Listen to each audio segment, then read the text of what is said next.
Hello everyone, welcome to Legacy IAS. So today we'll be discussing common mistakes that students do in their CSAT. Okay, now this I have divided into two. First is preparation errors, okay, that they do while preparing itself. That is mostly errors in strategy of how you should prepare the subject, and other is exam hall errors. That is again very important in our CSAT, because exam hall performance is very important in CSAT. Many students who have done this well, even then they flunk CSAT because of some exam hall errors. So we'll understand both of them in detail. Now let's get started. So first thing is preparation errors. Now what are the preparation errors we have? So one is, the first error is treating CSAT as secondary subject. Okay, so basically thinking because it is just qualifying, okay, so I need not prepare it that well, even then I just have to get this much marks, 1/3 is anyway easy, all this. So treating it as a secondary subject, not giving it enough time. This is the first preparation error. Most students actually do this, who I'm talking about, who are not able to clear. So first thing, they don't give it enough time and effort that it requires. Okay, as I have made a video that for 30 days fully, or if you want you can divide it into 2 months, that is 5 hours a day. That much you will need. So I am telling you, you must give at least 125 to 150 hours to CSAT. If I ask you to give this much time to, let's say, economy, or let's say ancient history, nobody bats an eye. But if you say this for CSAT, then people are why we have to do this much. Okay, so all this bahanas, all these excuses they start giving. So this is not done. You must treat it as a proper subject. Then next is,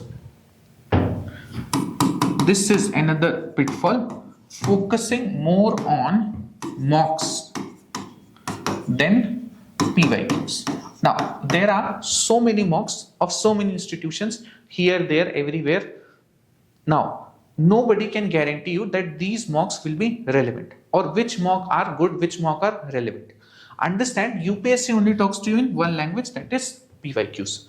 So what I have seen, people after doing all these mocks, PYQs, whatever, in the exam hall they tend to recall more from the mocks than PYQs. This is absolutely wrong. PYQs is the only way UPSC talks to you. So PYQ should be your first preference.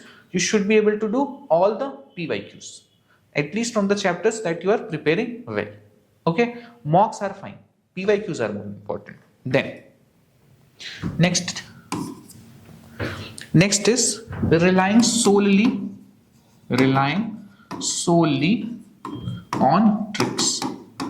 This is favorite habit of people, that they are constantly looking for tricks, shorter methods. How can I do it in a much shorter time? If I just remember this, then I can do this particular question like this. Don't fall for all of them. They're trying to ask you conceptual questions, and the time is not as less as in some other exams. Okay, like banking, SSCs, they have very less time.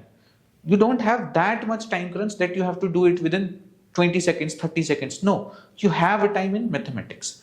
Ultimately, you want to do 27 questions effectively correct. So even if you are taking 2 minutes or slightly more in mathematics question, then also you will work, provided that you are able to solve it. So your focus should be on conceptual clarity instead of tricks all the time. Of course, some tricks are good, so that anyway gets covered. But otherwise, don't focus overly on tricks.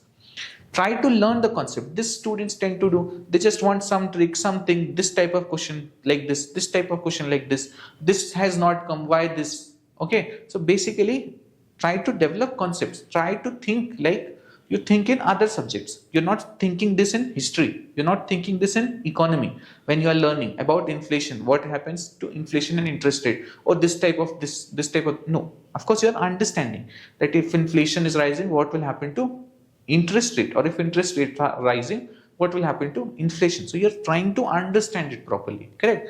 Same you should do here also. Then next is focusing on weak areas too late. Now what happens, people tend to prepare very late, okay? In the last 1-2 months they will prepare, and that is why they focus on their weak areas very less. They focus more on whatever they can do, that they keep on practicing. But let's say somebody's weak area is number system. Now in number system, going from 0% to 50% is much easier, but they are focusing on other chapters to get it from 80 to 90%. Now that requires a lot more effort, and it does not give you as much marks or as much return on investment. So try to focus on your weak areas in your preparation time, not 1 month before preparation. If you start preparing now, you will identify the weak areas, give more time to it. Then this is the most famous one, that is covering CSAT in last 1 or 2 months. Okay, that is covering it in the month of May or April. Now this is not recommended. Of course, if you are watching this video in April, then you don't have a choice, but this is not at all recommended if you are watching it now. Okay, 1-2 months. See, in 1 month you can prepare CSAT. If you give it complete time, you can prepare CSAT. But the thing is, your brain also requires things to settle down. You also require to do some mocks, some practice. So for all that to settle down, for you to revise it a few times so that you recall everything, you need to cover it a bit earlier. Okay, and the last issue is with respect to over reliance. Over reliance is a major issue. Now there are 2 sets of students. One is science students. So science students tend to over rely on their mathematical ability. This is not cool. This is not at all recommended. See, understand that reading comprehension has a much shorter range of difficulty. That is, if there are 4-5 questions that are most questions are moderate in reading comprehension. If 4-5 questions are tougher than usual, or we will call it a tough year for reading comprehension. If those 5-6 questions are easier in a particular year, we say that is an easy reading comprehension year. Okay, so the range is very limited. Most questions, if there are 27 questions, around 20 questions are of similar difficulty all the years. Understood? The difference is with those 7 questions only. So that is why RCs are much more reliable. So relying completely on mathematics, not doing RCs, not at all recommended. The other is non-science students who tend to do what? These non-science students, they tend to overly rely on RCs. This is also not correct. Why? Because RCs are subjective in nature. So of course you should get at least 45 marks from RC. Anybody from science or non-science background can get 45 marks from RC if they prepare it well, if they understand how you have to attempt questions, how you should read, all that. In limited time they can get 40 to 45 marks. But still you would need help of mathematics. So mathematics and reasoning is must. Okay, reasoning everybody does. So I'm not saying that people are not doing reasoning, but they must do maths also, and these people must do reading comprehension also. And of course, both shall do reasoning, because reasoning everybody can do, hopefully. So this is what are the issues with respect to preparation of people, or errors they commit in preparing. Understood? You can take a screenshot. Then next is the exam hall errors. So see, first and foremost error is with respect to linear attempting strategy. Okay, so what they do? Linearly they will start attempting questions without worrying about which is easy, difficult. They will look at every question from 1 to 80. Now this is not recommended, because it takes a lot of time to just read the question and understand how difficult it is. Okay, I have a separate video where I have told you how to attempt a mock, how to attempt a CSAT mock. On this channel only you will find it.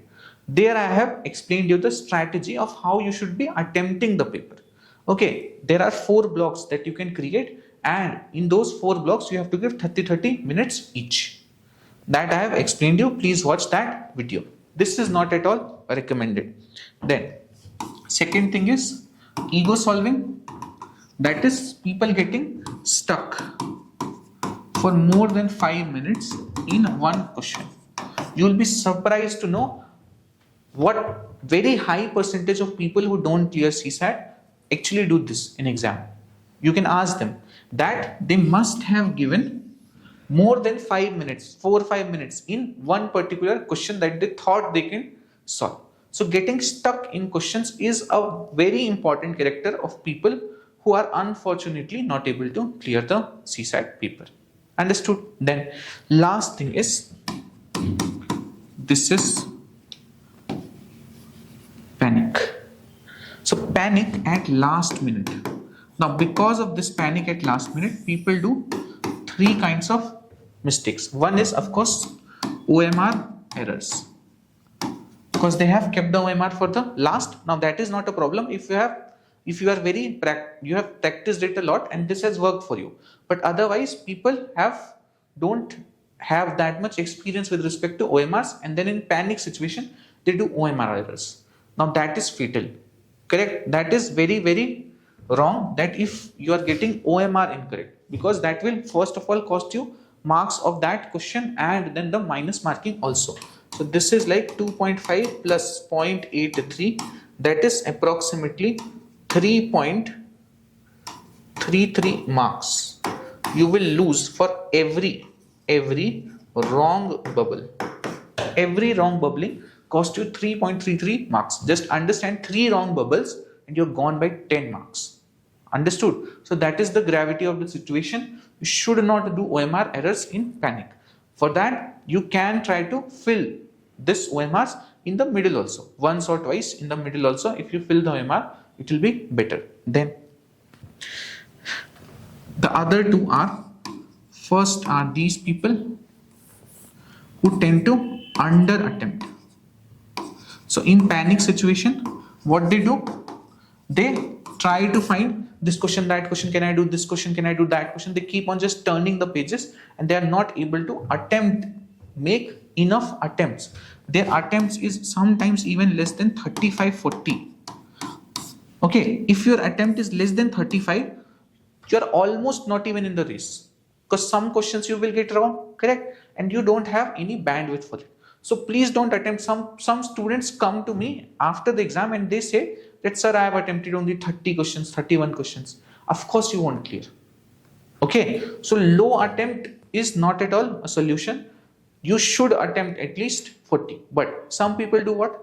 Some people have a habit of over attempting at the last, because they have not made enough attempts in the main time. So that's why they just start doing just random math, that if I mark all of them B, maybe I will get some of them correct and this, that, and then they tend to attempt more than 55 questions. This is also not recommended. Your attempt should be somewhere around 45-50 questions. That is good. If it is a good day, then you can attempt more. But in a panic situation, this should be your attempt numbers. Okay, 40 to 50 at least. Understood? So these are the 3 mistakes that people do because of panic at last minute. How you can solve this is by doing enough mocks, that is time based, and do everything in it. Fill the OMR, fill everything, do it properly at the right time, from 9:30 to 11:30, from 2:30 to 4:30, follow everything, okay, and then do it. Understood? So these are the common errors that people do in CSAT. Hopefully you won't be doing any of these and you will come out of CSAT exam with flying colors. That's it. Thank you.